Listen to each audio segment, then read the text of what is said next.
Hi everyone. It's so cool to see so many familiar and new faces as well. Hi Liz, I see your face.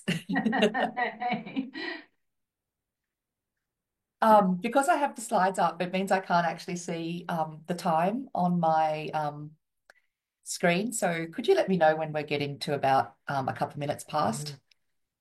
Maybe Christy, you could just give me a thumbs up or something. We're actually already at a couple of minutes past, so Okay, but so we maybe should just get give it started. one more minute. Okay, one more minute. Hi guys, really nice to see you all. I'm just going to eat lunch, so I'm going to turn my camera off while I munch away. So just letting you know that's where I've got my camera turned off initially. No problem. Thanks, Allegra. Really looking forward to hearing about it's a very cl subject very close to my heart. So really looking forward to hearing about it Great, thank and you. different perspectives on it. So yeah. Well, I guess this is a good time for you to turn off your camera and have lunch Yeah. if you want to get started. Thank you. And my microphone, of course. That's the last thing you want. Hi, everyone. Thank you for joining this Taza lunchtime session. We're really excited to give you an overview of the outcome of the workshops that we held around menopause and reimagining menopause. But first, I just want to start by acknowledging that we're all on. Let me just change my slide. Of course, now I can't make it work. There we go.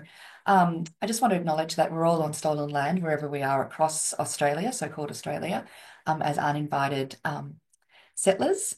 But I do want to pay my sincerest respects to all Aboriginal and Torres Strait Islander peoples, and for past and present leaders and emerging leaders, and extend that respect to anyone in the room. I'm here on the lands of the Muwinina people in Nipaluna, Hobart. Devastatingly, the Muwinina did not survive the violence of decolonisation and dispossession. But instead, I'd like to extend my respects to the Palawa and Pakana people of Lutruwita or Tasmania. Um, and I just want to acknowledge that all of the work that was done in these workshops was taken place across all of the various countries around Australia. So I just want to start by giving you a little bit of background. When Christy, Catherine, and I first got together, we talked about the need for a sociology of menopause because we all three had experienced these kind of menopause-related acute hormonal fluctuations, albeit in very different ways that reflected our own journeys across the gender spectrum. But there was one thing that we were all united on was that the current social scripting around the menopause experience did not adequately represent our own experiences. And so we didn't trust that it was even capable of representing or capturing the diversity of experiences, even among cisgender heterosexual women who are the kind of dominant subject in these social scripts. So although we work across different fields, so we've got speculative design, and Catherine, I come from a cultural studies background, and Christy comes from sociology, we all share an interest in this sociological question of how radical imaginaries can transform representations and responses to menopause in ways that achieve both greater inclusivity for those experiences that sit at the margins of those social norms and greater recognition of the constraints that those norms impose on every person, regardless of their gender. So the Gary Boomer Memorial Workshop Grant actually came along at a really good time for us. So with the funding provided, we hosted a series of intersecting dialogues in a single hybrid workshop in May 2024, hoping that we could create an environment for reflecting on our social assumptions and opportunities to think differently about menopause. So learning from diverse perspectives, we had the collective task of identifying some core principles for the development of a localised and inclusive sociology of menopause. And this workshop also took place at a fairly intensive time in thinking about gender. And, I kind of, there's an irony there that if nothing else, that anxious, intense time has only increased, given some of the global shifts around Trump and attacks on trans folks. Um, But we also wanted to talk about sexuality as gender when we're thinking about menopause and reflecting on some of the assumptions that we make about the life course, and what is considered to be a healthy or an expected way of or doing life. So there's a lot of complexity in thinking about and changing our thinking about some of these assumptions. And the workshops were really an attempt to curate a space where we could discuss menopause experiences as they are lived in a range of different contexts. And sociology for us provides a space of intersection for these different ways of approaching this subject, drawing on speculative design, cultural studies, and critical gender and sexuality frameworks to facilitate a more expansive reimagining of menopause that we hoped would extend our knowledge of and intervene in the largely cisgenderist and heterosexist domain of menopause policy and practice. So, our aims with the workshop were centered around three key questions. So just forgive me while I read these. I know they're on the slide for you. But the first question we grappled was with, can menopause be productively reimagined by thinking across health sociology, critical gender and sexuality studies, gynecology, and other areas of women's health? I hope everyone notes my quotation marks. Creative arts practice and socially engaged design and LGBTIQA plus health policy promotion and advocacy. The second question was, can traditional narratives and responses to menopause be made more inclusive of the experience of those whose bodies, identities, or lives don't fit gender and sexuality norms, including cisgenderism, compulsory heterosexuality, and the expectation to have children? And then finally, what are the intersections between creative arts and socially engaged design on menopause and privilege in cisgender women and sociological and social research on diverse genders and sexualities? So very, very, very broad remit that we were working with in this workshops. And we really challenged all of our participants to think differently about menopause, to listen to these diverse perspectives and to bring these open minds and productive suggestions to the collective task of identifying for us what would be the core principles for the development of a localized and inclusive sociology of menopause. So we're at a great time for this. Menopause, as everyone has said, is having a moment. There's a lot of positive change that's taking place, and they intersect with other areas of health and well-being. But there's also a lot of complexity, and there's a lot of emotion that comes with change, especially when we are trying to do this really radical task of reimagining something that is often taken for granted. And so we want to try to kind of push beyond the stories that we're familiar with when we're talking about menopause. So in discussing the workshop today and some of the important issues that were raised in the workshop, it's really important to note that this was intended to be a space for discussing menopause experiences as they related to cisgender women, but also recognising that menopause and other experiences of acute hormonal fluctuations are part of the life course experiences of many others, including transgender folks and non-binary people like Christy. So each of us convened a separate little dialogue session in the workshop, organised into social domains, that's me, creative domains, which is Catherine, and the clinical domains, which is Christy. So we're going to take you through the focus and the outcomes of each of those sessions. I'm up first. Apologies for having a long session with just me talking. But hopefully we'll move on to people who are much more engaging and stimulating. So I had the social reimagining domain of menopause, and I think this was really my cup of tea because I love thinking about these. And we had the most incredible speakers that came together to really provoke our and motivate our thinking around this. So each of us started with a provocation that we sent to all of our speakers in each of the sessions. And I asked our speakers in the first session, how can we reimagine menopause in biomedical, feminist and policy domains? And how is an increased attention to menopause shaping or reshaping these fields? So here are our very distinguished speakers from the very first session on the social domains. And I'm going to do a very bad job at paraphrasing the brilliance that they brought to the workshop, but please bear with me. So first up, we heard from Professor Celia Roberts on the biomedical domain. And I just want to also take a moment, Celia, I don't know whether you're here, but congratulations on your DP. that you and your team are doing with experimenting with estrogen towards inclusive science, medicine, and policy. I think this is going to be a great project. But as Celia kind of wryly noted, is our invitation to speak sort of came a little bit too early, given that they're only just getting started on their DP. But one of Celia's really astute observations was that the medical debates seem to be stuck in a kind of divisive disagreement about natural menopause versus medicalized menopause. And that this leads to debates about whether menopause is being overly treated or undertreated. And then again, I guess that sort of brings up questions about what even counts as symptoms of menopause. And this is where I think the conversation got really interesting. So Celia drew on a history of HRT, and in particular the HRT trials that earlier showed that instead of reducing risk, there may have been various risks such as breast cancer associated with hormonal replacement therapies.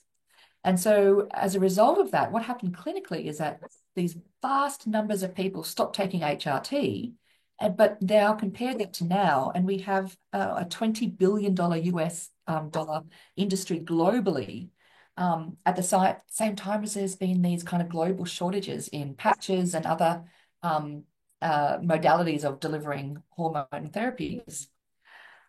So I guess Celia was asking us to think, what is the current role of the pharmaceutical companies in the return to the promotion of taking hormones at menopause? What are the commercial top driven down implications of this? But then again, as she pointed out, we're also witnessing a shift from the ground up around how trans people, gender diverse people, and also people who don't have children, or people who have had cancer and had treatment, or people who don't have ovaries, and how they've been vastly under-researched and understudied when it comes to their menopausal transitions and what it might mean to learn from them. So the biomedical field around menopause is a very diverse field, as Celia noted, but she drew our attention to that underneath all of these discussions, is that we're left with some really enduring ideas about sex and gender. And so Celia left us with the question about, or the question of where feminism is when we talk about menopause.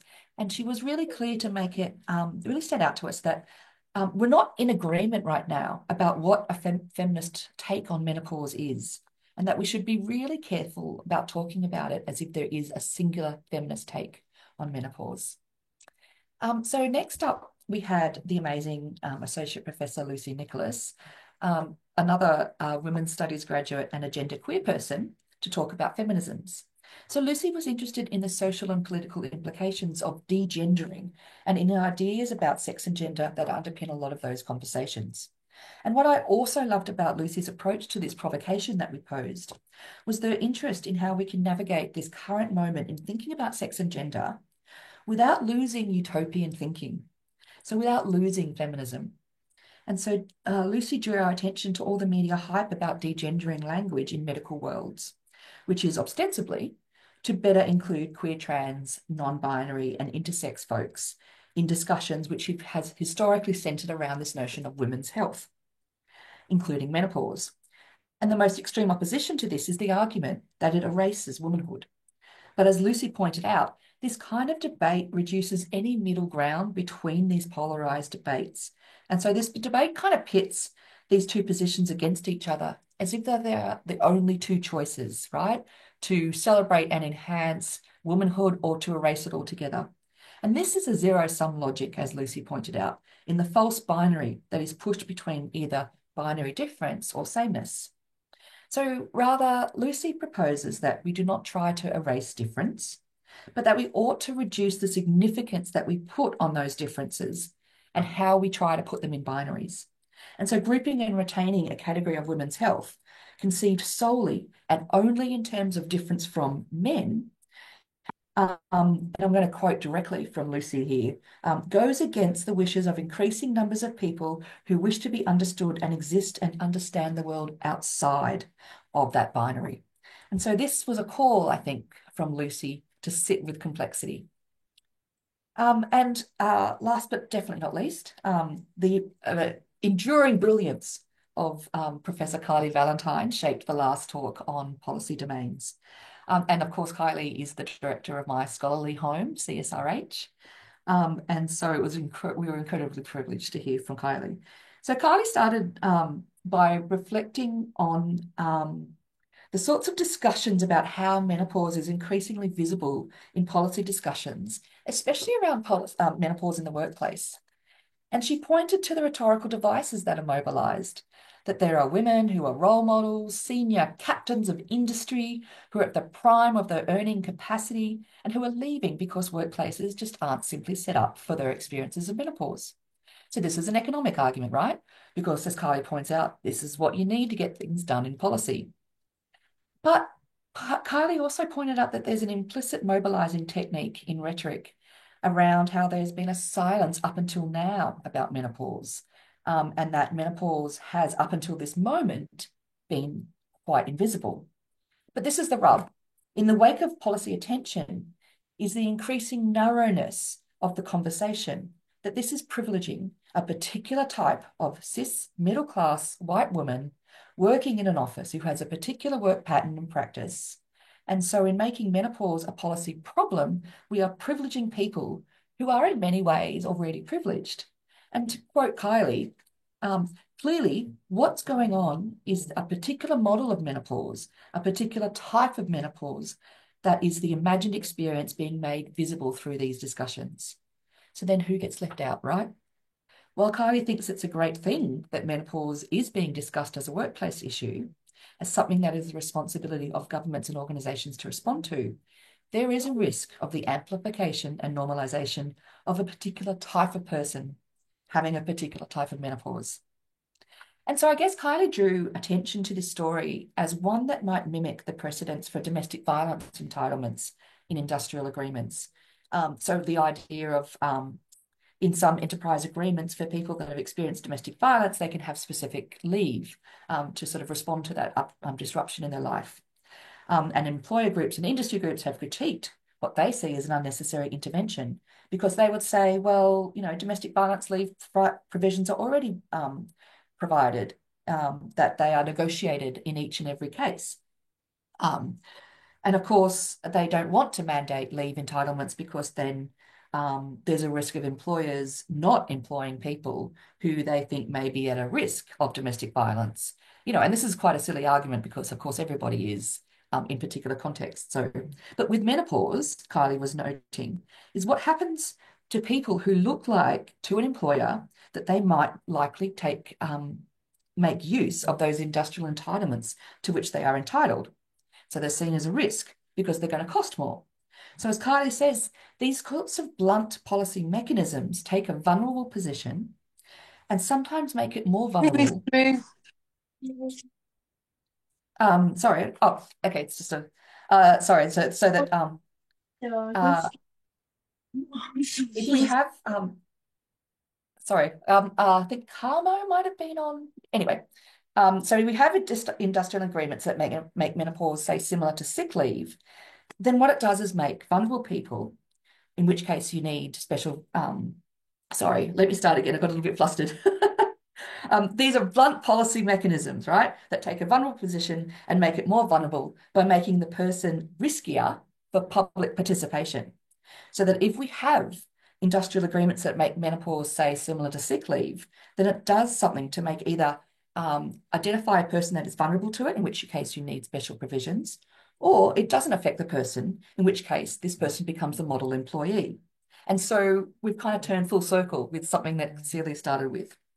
Okay, so to sum up my bit, thinking through all these contributions to social reimaginings of menopause through its intersections with biomedicine, feminisms, and policy, menopause is having a moment of sorts. But far from a history of stigma and silence, it is not true that menopause has been invisible. We've seen cultural representations, the figure of the crone, the figure of the angry postmenopausal woman. These are visible, powerful, historical, symbolic figures. And so menopause has always been visible, just not in the ways that might be necessarily useful to us. So here, right now, we have another story about menopause. And that story is about the moment that menopause is having. And so we should be really careful about the stories that we're told about menopause. Okay, so I'm going to stop there. I'm going to hand over to my amazing colleague, Catherine. And Catherine, just shout out when you want me to change over the slides. Do we still have Catherine on the call? Unmute. Okay, I am unmuted. I There you figured it go. out. Gotcha. I'm having such a great week with tech. So thanks, Karen. So the creative arts is a wide-ranging field. As the non-sociologist in the Reimagining Menopause workshop convening team, I tailored the question that we had developed altogether, but I wanted panelists in the creative arts session to address the very situated practices creative reimagining panelists could, what they brought from their diverse practices of Indigenous theatre, art installations, and health sociology informed by cultural studies. Our first speaker was Lisa Marie Cerrone. She's the Indigenous Scientia Associate Professor at our faculty, Art, Design and Architecture at UNSW, and a leader in First Nations theatre making as co-founder of Moogalin Performing Arts. Lisa Marie's family ties to the Burbay people from the mid-north coast of New South Wales informs her approach to research in theatre making that is published in her book, Rehearsal Practices of Indigenous Women Theatre Makers, Australia, Aotearoa and Turtle Island. And her experiences as the director of the plays programmed in the Sydney Festival and Moogalin, such as The Visitors, and as producer of the Kurigra, a celebration of Black queer performance that was done with Sydney Gay and Lesbian Mardi Gras and Moogalin 2017 to 2020. So as the first speaker in the Creative Reimagining Menopause session, Lisa Marie provided important insights about the necessity of acknowledging the cultural ways of engaging with local Indigenous communities so that research approaches and outcomes reflect Indigenous ways of knowing, ways of doing, and ways of being.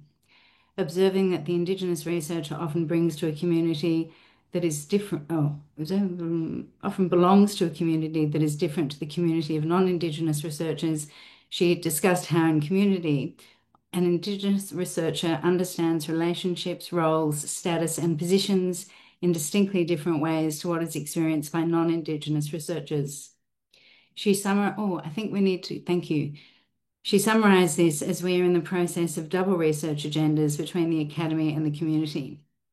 Many creative arts workers, both Indigenous and non-Indigenous, situated in health research, commented on the day and since of the accuracy of this description for what it feels like to bridge two spheres of knowledge when working across creative arts and health. Her description of how rehearsals work in theatre productions particularly resonated for me when thinking about creative arts in the health sector, such as hospitals. Acknowledging there are differences and variations between Indigenous theatre productions that Lisa Marie leads and creative arts work in health, both often involve collecting stories of lived experiences.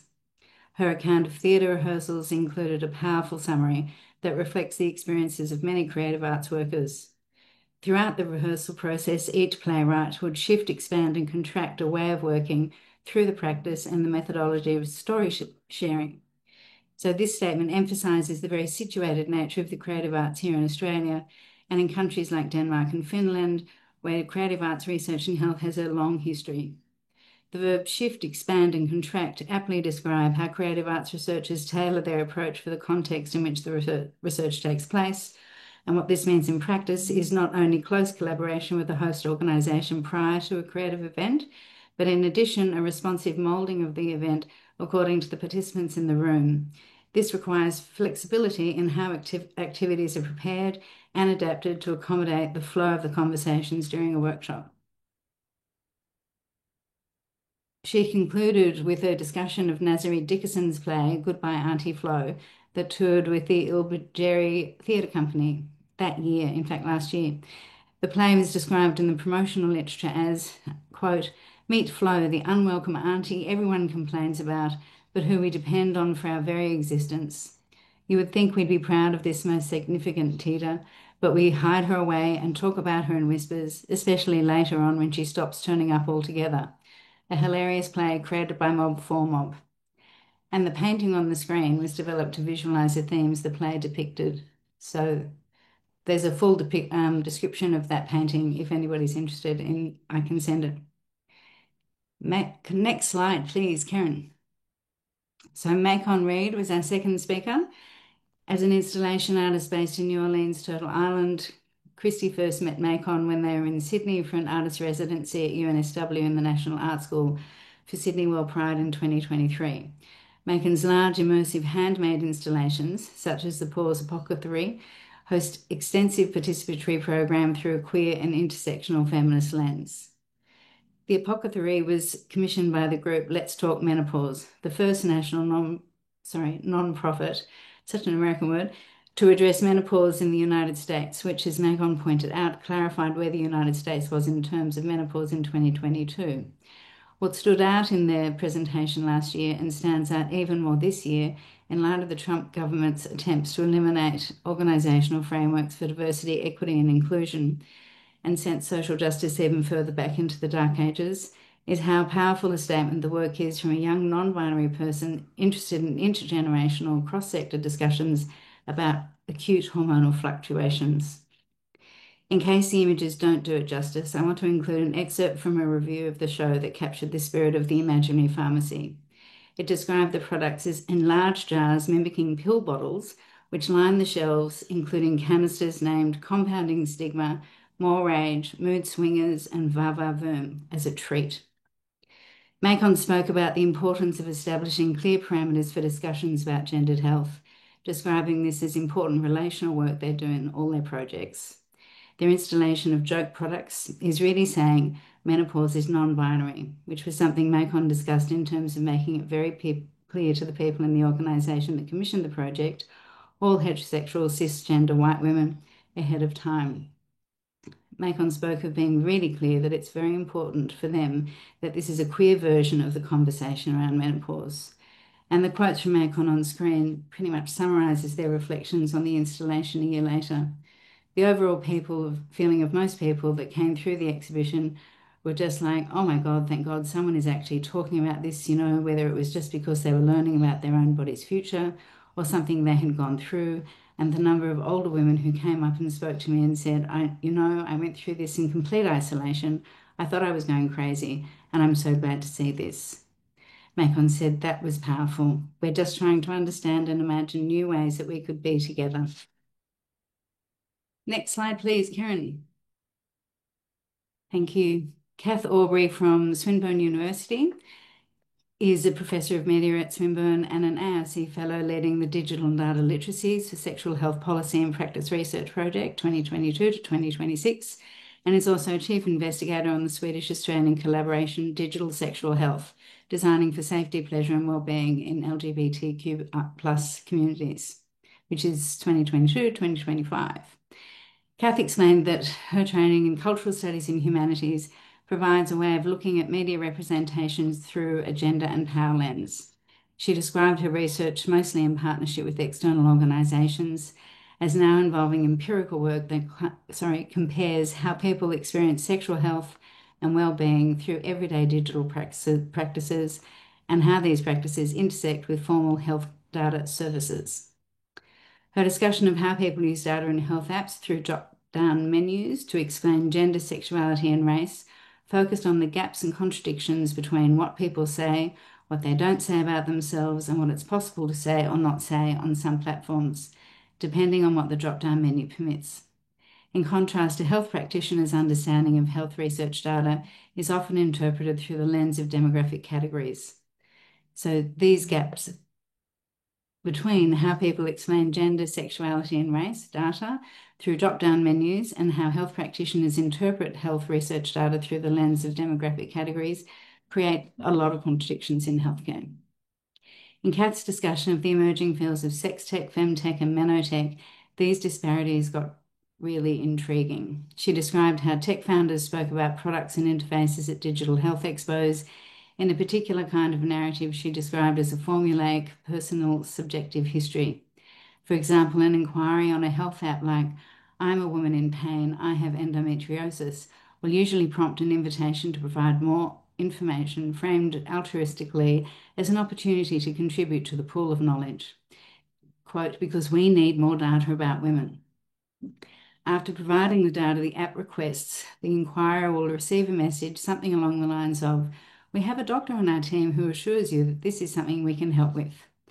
Acknowledging that not all apps are done in bad faith, Kath spoke about her interest in how medicine and markets are converging and how that links to everyday experiences through the digital. As she said, there's a huge global market growing in capital W women's health through tech, and medical researchers are often enmeshed in it, developing coaching apps that promise a symptom tracker and data that, quote, your doctor can't disagree with or deny, so you will escape the risks of gaslighting. According to Kath, the last thing a GP wants to see in a 15-minute Medicare consult is an app dashboard, so this is creating a massive digital divide. Just some quick reflections. Firstly, a really positive response of the workshop last year is that we're building a broad-based network with people who participated to keep the conversation going. For example, the research group Menopausing Exploring Diversity, Awareness and Activism at the University of Eastern Finland. Another outcome of the session on the creative imagining of menopause is the discussions on the day and since with creative arts workers about the challenges of explaining that creative arts research is not art therapy. Several mentioned that in their work, they often need to explain what creative arts researchers do when working in multidisciplinary teams. In brief, current creative arts research in health tends to cluster around 4 methodologies: participatory design, which storyboards or prototypes services and digital and analog resources to support people through menopause; speculative design, which explores creative activities like making collages or costumes while discussing people's tacit expertise in menopause that can be difficult to put into words. These stories often involve very nuanced reflective comments on what people have experienced in healthcare services that are then shared with healthcare providers through discussions with medical students and presentations and posters at medical conferences. Sociology, which I count as creative arts practice, which can use pre and post services with users of web resources or conduct cross-sectional comparisons between medical literature and social media commentary on platforms like Reddit. The largest cluster, unsurprisingly, is in human-computer interface design. Creative arts researchers here largely prototype and evaluate apps, a rapidly growing field, as Kath discussed. I also wanted to mention just a couple of standout comments we received after the workshop and suggestions for ways in which we could improve future workshops. They included, I think experiences of early menopause and treatment-induced menopause are quite distinct from so-called menopause, normal menopause. It would be great to have an event focused on this. Another comment, the dialogue across the social sciences and creative arts was so good to see. It would be great to see more reflective work on storytelling and narrative, literary and otherwise in this space. And lastly, thank you for organising it and expanding my viewpoints to be more inclusive. Loved the phrase, respect people's capacity to sit with complexity. Over to you, Christy. Thank you very much. Hello, everybody. And I can see, I think a couple of people, Mary Lou, I can see is there. So I'm not sure if others actually attended the original workshop. So I'll just focus in the time that we've got also on I guess some of the learnings for us from the workshop that that kind of stand out for now, and the kind of next steps, which Karen will also speak about towards the end. And I just note that Rosie's just asked, can we talk more about sociology as creative arts practice, which again is a really interesting part of the dialogue and interest in why we were kind of keen to work together on this. I'll just also say a couple of other things as part of the background. So we are all from a faculty, which is a very big faculty at UNSW, Faculty of Arts, Design and Architecture, and it brings together 6 different schools, which includes art and design and the Centre for Social Research and Health, where Karen and I are based, but also other aspects of social sciences, humanities, and built environment and other areas of design. So it actually provides an opportunity for us to be doing a lot more of that cross-disciplinary dialogue, including exactly those 2 disciplinary perspectives, Rosie. So yeah, it's an interesting. It's actually created and helped with a lot of more of those internal connections, which has been really productive.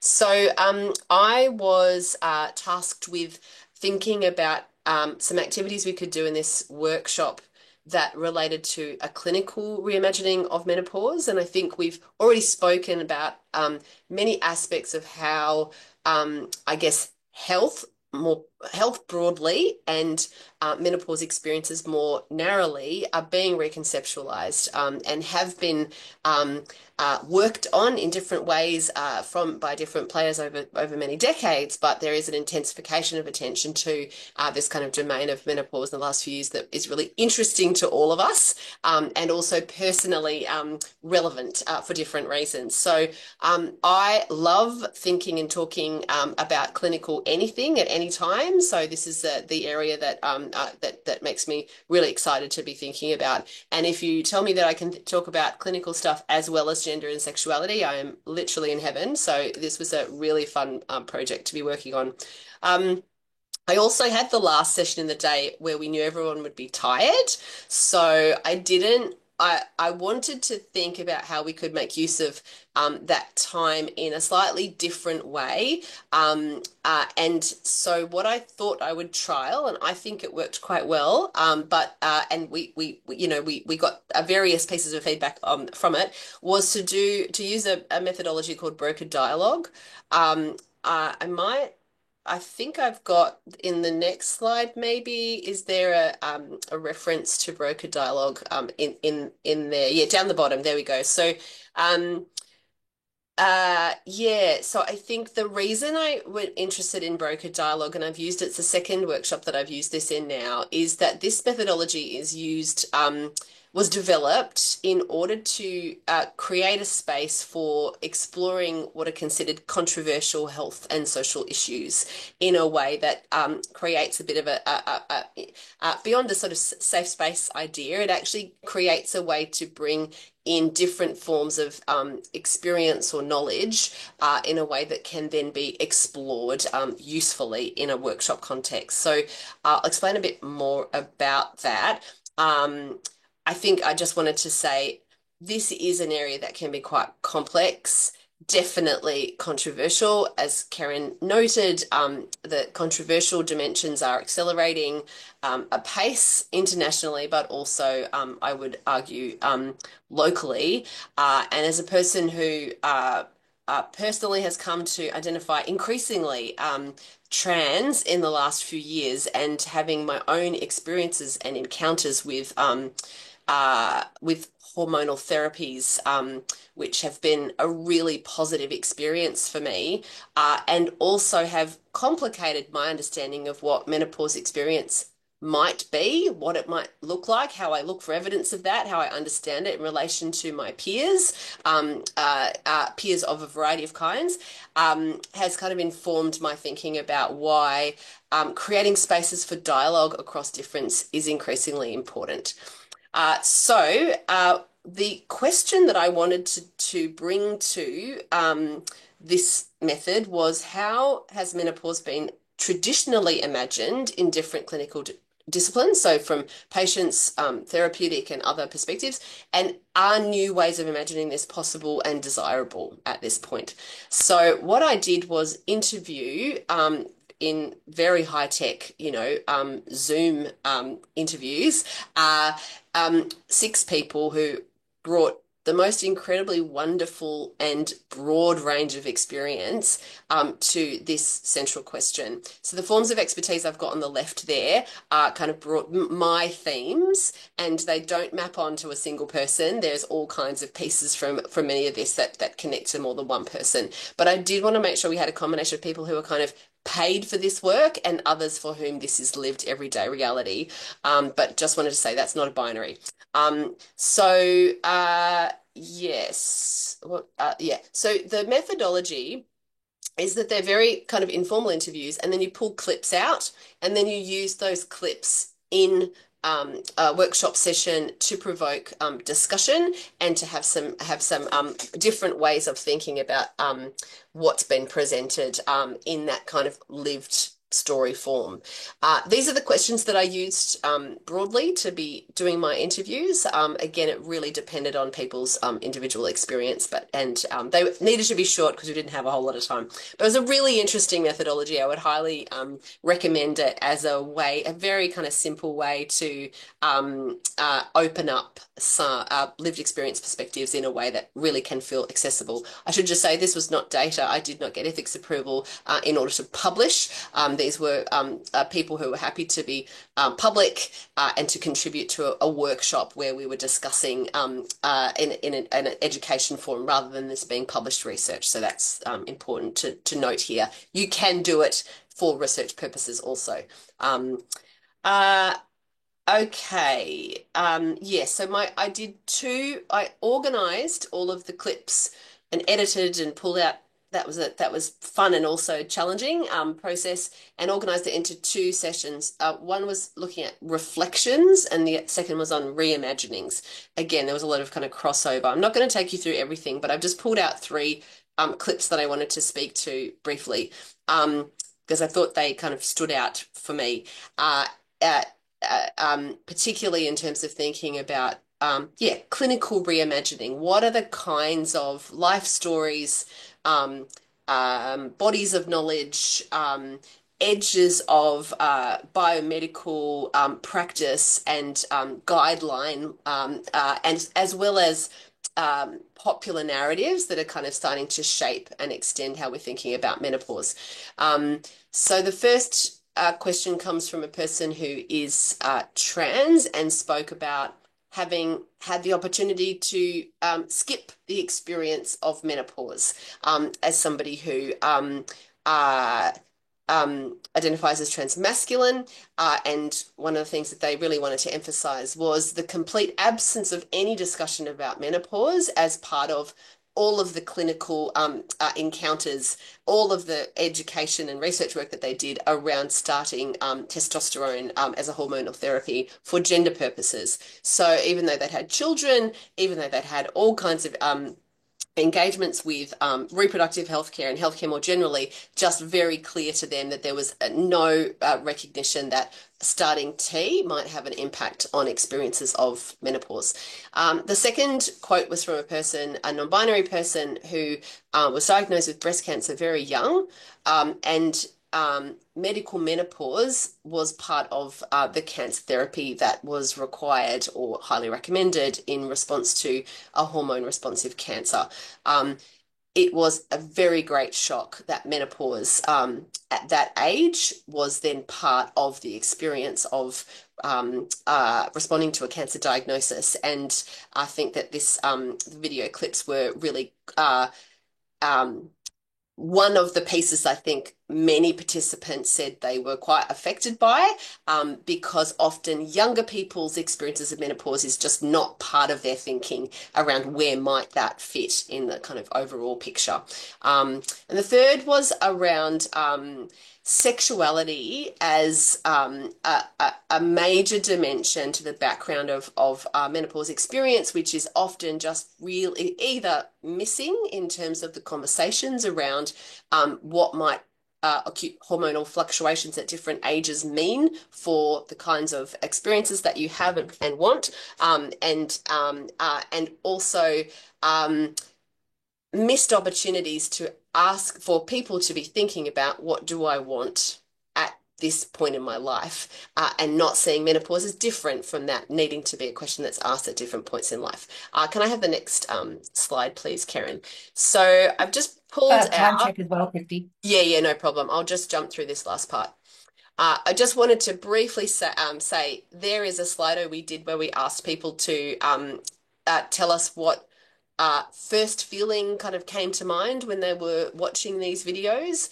And I think what this does is just capture there are so many different pieces to this topic and so many different elements of experience that we need to be bringing into that space of thinking about appropriate narratives, representations, and responses to menopause. So I will just jump into the next one, please, Karen. So the second one, I can see Mary Lou's asked what the videos were about. So this is the interviews that I did with people with lived experience or professional experience in relation to menopause, and I just asked them questions. So the videos were just clips from those interviews. And the reimaginings part, I will just have to jump through here very quickly, just to note, there was a lot of discussion, I think, about what the implications were for changes in the healthcare system, particularly clinical understandings, awareness, and willingness to engage with and not make assumptions about people's gender experience, sexuality experience, or preferences around whether that's about therapeutic responses or simply how they are treated in the health system. The second quote that I've got there speaks to that. This is really about how gendered different parts of the healthcare system are. This is particularly about cancer, about breast cancer, where everything's pink, but also linking that to the idea that there are real harms that are done by making assumptions about how people view themselves, how they experience their bodies, and what they need in any aspect of the healthcare system, and that can be intensified when we're talking about a gendered area of health.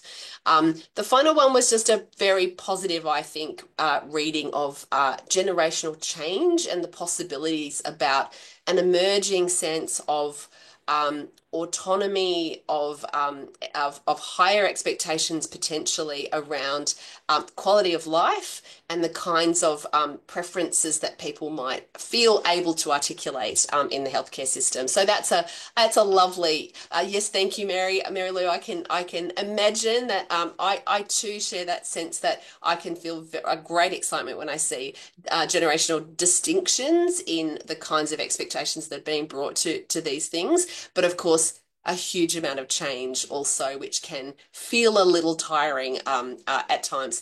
Thanks, Karen. Can I have the next one? I think it's just another little Slido sample of feelings. I love the fuck yeah down the bottom.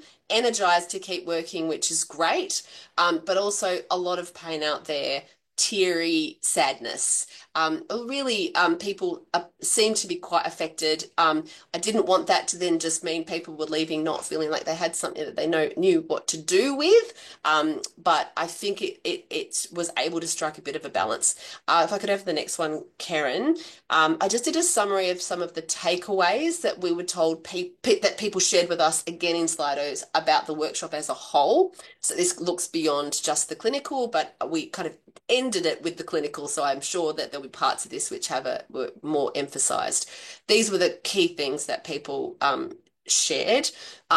Experience is individual, so of course, really not assuming that you can slice and categorize according to such shifty concepts as gender, as sexuality, or even age. And as we've heard today, many other elements of experience also. People seemed quite struck with the idea that if you start with creating a safe space for telling stories, but also begin that process early, then you've got more of an opportunity to be able to kind of meet people where they're at through time. Heteronormativities and cisnormativities and the links to language were also pieces and visibility were pieces that people really spoke to. The phrasing acute hormonal fluctuations, which were used quite deliberately, and yeah, maybe Karen, you could come back a bit to that in the wrap up. Treating people as individuals, which is the link, asking whose voice is being amplified and not, and also more positive framings of menopause. So we actually did hear that, I think, through all of the sessions, a little bit more about let's not just assume this is about loss and change in a kind of a more negative trajectory, because that's not the experience that people are bringing, or not necessarily.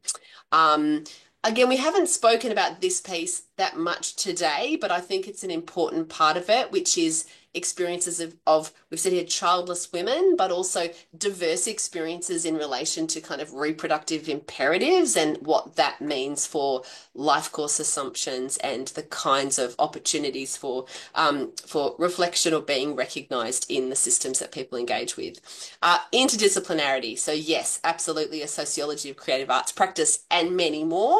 The harms that silos can do, both from a disciplinary perspective, but also the silos in which we work, including the silos we created across the social, creative, and clinical, of course. But I think that it also worked really well to be looking quite distinctly from those different perspectives.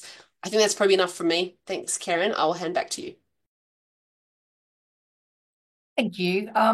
So I want to maybe leave the last few minutes for questions. So I think my sum up is just here on the page. QR code will take you to where you can access a scoping review we did, where we demonstrated that the research that is designed to evidence clinical definitions of menopause is actually working in a self-perpetuating cycle. And we have a video of the workshop excerpts. There's also some other work taking place at the moment. We've got some work around trans experiences and understandings and access to information around menopause. We've also had a long-running project around looking at inclusive language in cervical screening policy, with the last article almost in press. I'm told that it's going to be published by the end of this week. I also want to draw attention, there's a lot of great work, RANZOG's Gendered Language Action Plan, which is a work in progress at the moment, but really looking to see how gendered language can present barriers and how to alleviate those barriers. But also the NHMRC has updated the National Statement on Ethical Conduct in Human Research, incorporating changes to the ethical considerations for specific to participants, and they note that we should be using the term pregnancy rather than pregnant women. So there's a lot of stuff happening, but what I'm going to do now is pull down the slides so we can have a chat. Bear with me while I do this because I'm really crap at it. Stop sharing, stop sharing. How do I stop sharing? Here we go. Okay, so if you have a question, why don't you just pop up your hand or maybe put it in the chat? I haven't been monitoring the chat. I think you have, Christy. So any questions that we have So from far, anyone? just getting compliments. Oh, that's nice. I like that. Anyone like to speak up, or anything that you want us to cover? We've gone over a lot of stuff very quickly. I'd love to hear if Rosie's got anything more to say about your question about the sociology of creative arts practice. I don't. I just think it's. Well, was it a sociology of creative arts or creative arts as like sociology as creative arts? And when I was listening to it, it sounded like it was thinking about sociology as a way of like as creative arts, and I thought that was interesting because I come from the arts. So I guess I was just curious about what was happening there. I don't think I had anything deeper. I think in the spirit of Silo's death to good research, there's a lot of very creative stuff that I have seen just working with Karen and Christy over the last year and a half that would fit in any art school. And Christy's interviews were like a masterclass in that. So I've been thinking about, well, have we been what is the word? Siloing ourselves in the art and design kind of part of the university from all sorts of other ways of being creative, and decided, yeah, we have. So that's really just like throwing open those doors, because I think that's where it gets really interesting when people are working on those edges where it's like it's across both fields. I find that really interesting and really exciting. And I think some of the best work comes out of that sort of space. That's a personal observation. But I've done a lot of mapping of what's happening overseas in health and arts. And really some of the, some really good stuff is right there on that cusp. Yeah, I might want to add that we thought You frozen? We've lost you, Karen. Oh no. Oh, right on the cusp. Right in Tasmania. Oh, we'll never know. Maybe she'll come back. We'll never know. It's an interesting make them sit through. Oh wait, we lost you, Karen. You might have to start again. I was No.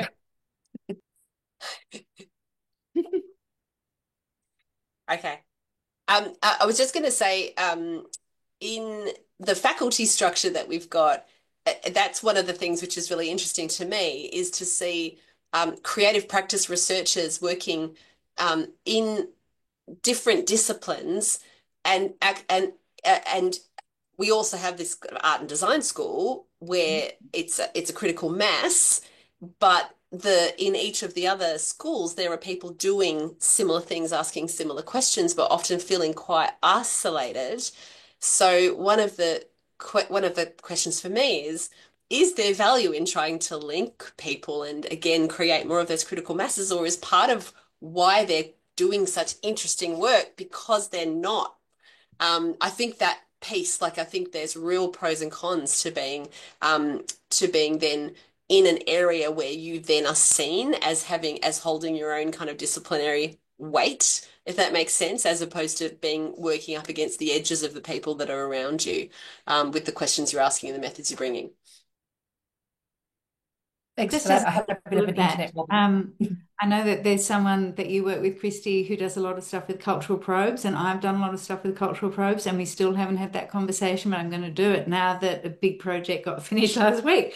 I promise, because I think it would be fascinating to hear how they see them, and I think that's like finding those synchronicities is worth it because there isn't anybody in my school, art and design, doing cultural probes. So it's like making those efforts to kind of get over the little Sado walls we've built. Yeah. Any other questions from all the wonderful people here? How many people are here? Looks like we're down to 12, but we had a lot of people who've had to drop off because Yeah, of we've lost a few. yeah. Okay. I've got a question. Hi. My name's Tracy. So I'm at Deakin doing PhD research on breastfeeding support in like a more than human way. So I've kind of come across a lot of similar, topics around, the use of gendered language and what normative expectations of this are like. But interestingly, like I've just been doing interviews and have come across people talking about breastfeeding during menopause or perimenopause. I'm just wondering if any of that has kind of come up in any of the workshop or work that you guys have done around this. That so I will just say that's really interesting, and it is Yeah. something that we discussed as like a vague part of the background to the coming together. So because I certainly the early menopause area is one that I know intersects with some of the pregnancy or fertility, pregnancy, and breastfeeding areas as well, where people kind of identify um, uh, um, uh, unanticipated issues around hormonal fluctuations that are impacting then on this kind of their kind of reproductive planning. But I've seen very little about it actually in the literature. But Karen and Catherine might have a better understanding. Catherine does a lot of work of workshops out in the world in Yeah, relation to menopause, and maybe you could speak about that as well in this context. sure. So I've run workshops during the pandemic in 2020 and 2021 in like outer suburbs of Sydney in an art centre, in a tech facility with a lot of people who work in tech, down in a factory in rural Victoria.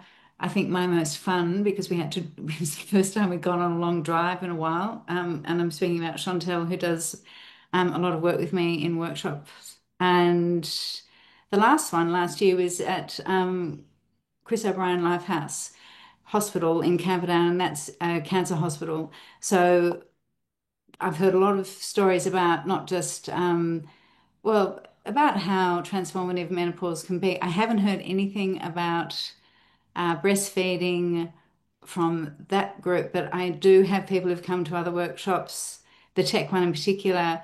For some reason, a few midwives came along, and that was in a sudden lockdown in 2021. But they were really interesting, and we've had some ongoing dialogues over time about the sort of gendering of health from their perspective, which is quite traditional, and how that has to change and open up. And I will say that working with the younger nurses at Chris O'Brien, that they are much more alive to having a lot more agency over hormones. They feel much more comfortable speaking about dynamic hormones and opening up to that idea than using the word menopause, which I think they find deadening in a kind of age-related way. Like, I don't understand that. I'm nowhere near it. I deny that it's going to happen at this point because they're young people. They're, 30. But their eyes do light up when we talk about it in terms of dynamic hormones. And that was fabulous because it felt like, well, now we can have a conversation about what that means for you because it makes it relevant to them in a way that the word menopause just didn't. So, but I don't have anything on breastfeeding. Sorry, no. Look, We have a question from Mary Lou, but we're also out of time. So I'm wondering, um, unless Penny speaks up and tells me to end it, I'm happy to go to Mary Lou and just have that last question. Keep going, Karen, you're fine. Great. Okay. Mary Lou. Thanks, everybody. Interesting conversation, and good to see those slides. Thanks so much. I was actually thinking along the lines of what you were talking about, Catherine, that I think that as soon as you start talking to people about menopause, you spend all this time trying to undo a structure. Yeah. And I think that the same is true if you're doing research on breastfeeding. There's a lot of that that goes on at ANU, and you Yeah. kind of walk into the room that you already know who's going to be there with you. Yeah.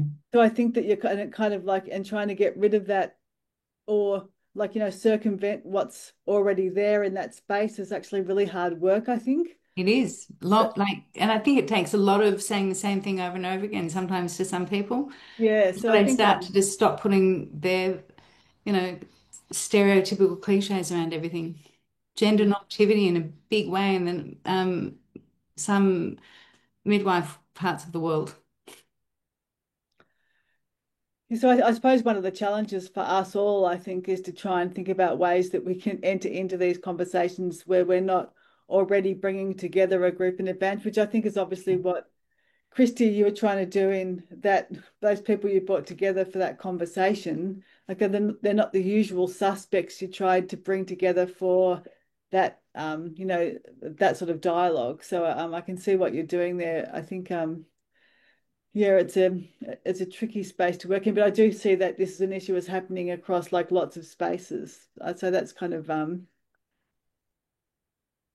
I yeah. mean, in a way, the workshop down in Victoria, there was a lot of talk among participants around how they were talking to their male colleagues at the factory about different health things. So just having a workshop in a site like that created a whole lot of new conversations, which tend to make it okay to talk about things that people maybe don't want to talk about in terms of their bodies in the workplace in a kind of comfortable way. And it's just like running a couple of workshops in a workplace can do that, which I think is exciting. And in a way, for me, I find it exciting because it's like taking art and design out of the art and design school because there's only so many ways you can do it inside an art school sometimes. Right. Yeah, I think can I say one quick thing about the clinical space?